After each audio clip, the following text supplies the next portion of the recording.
يبحث عن حريته. The Israeli occupiers are bombing our land, but our people are simply in a cause of seeking freedom. However large difficulties, we will always pursue that cause and we will not shy away and will not be intimidated by the killings. We are seeing many in the world supporting us. We made a series of decisions, and many decisions are made international level, but some are not well implemented. This is unwanted scenario. But even in this darkness, we're seeing light at the end of the tunnel, and China represents ray of light.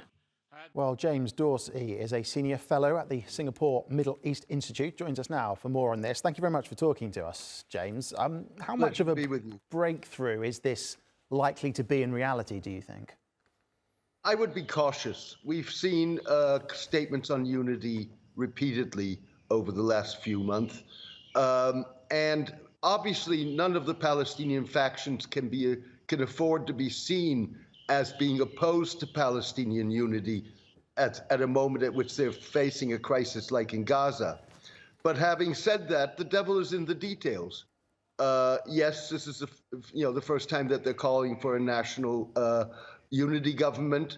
But the issue here is that in the past, for Hamas to become part of this, it needs to rejoin the PLO. For it to rejoin the PLO, it in effect has to accept agreements that the PLO, as the legitimate representative of the Palestinian people in the past, has accepted. And that includes recognition of Israel and a renunciation of the armed struggle. The Palestine Authority, President Mahmoud Abbas's authority, which is the internationally recognized Palestinian government, if you wish, is going to have to be cautious because it does not want to endanger or jeopardize its status as the internationally recognized representative. Keep in mind that at the same time, you have the Israelis who want nothing to do with either the Palestine Authority or with Hamas and want to try and install in post-war Gaza a government that is essentially under or an administration that is essentially under their tutelage, whereas much of the international community, including the United States and European countries, want to see Gaza and the West Bank governed by a reformed Palestine Authority. Is there a sense that events and the way that things have panned out since October the 7th has perhaps sharpened the focus of both sides and it could be different this time or not really? Well, it's certainly sharpened the focus, there's no doubt about it, but it's also sharpened the jockeying for power.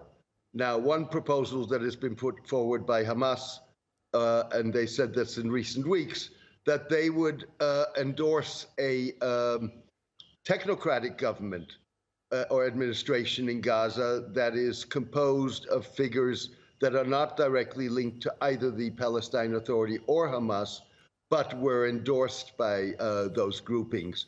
So yes, the focus is there, and there are ways to move this forward.